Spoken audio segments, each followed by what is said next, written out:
سازمان برنامه بودجه شرایط استفاده از منابع مالی خارجی برای تأمین پنل و تجهیزات نیروگاه خورشیدی در کشور را اعلام کرد.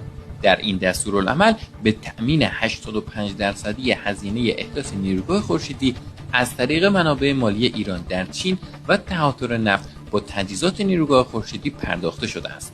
در گام اول قرار است 1758 مگاوات نیروگاه خورشیدی از طریق پرداخت تسهیلات مالی ایران در چین برای واردات تجهیزات استفاده شود. این نیروگاه‌ها در ظرفیت‌های 3 مگاواتی فقط توسط شرکت‌های توزیع نیروی برق سراسر کشور در 586 ساختگاه احداث خواهند شد و قرار است متعاقباً به بخش خصوصی واگذار شود. بازپرداخت تسهیلات از طریق فروش برق تولیدی نیروگاه‌های خورشیدی در تابلوی سبز بورس انرژی و یا صادرات و قراردادهای دوجانبه با صنایع انجام خواهد شد. مجموع حمایت‌های مالی صورت گرفته حدوداً 4.5 میلیارد یوآن است که تقریباً 55,000 میلیارد تومان می‌شود. از سال گذشته قرار شد صندوق توسعه ملی تسهیلات ارزی جهت احداث نیروگاه‌های خورشیدی اختصاص دهد که به جز چند مورد خاص بقیه موفق به دریافت این تسهیلات نشدند. در طرح جدید هم بخش خصوصی به طور مستقیم امکان استفاده از تسهیلات را ندارد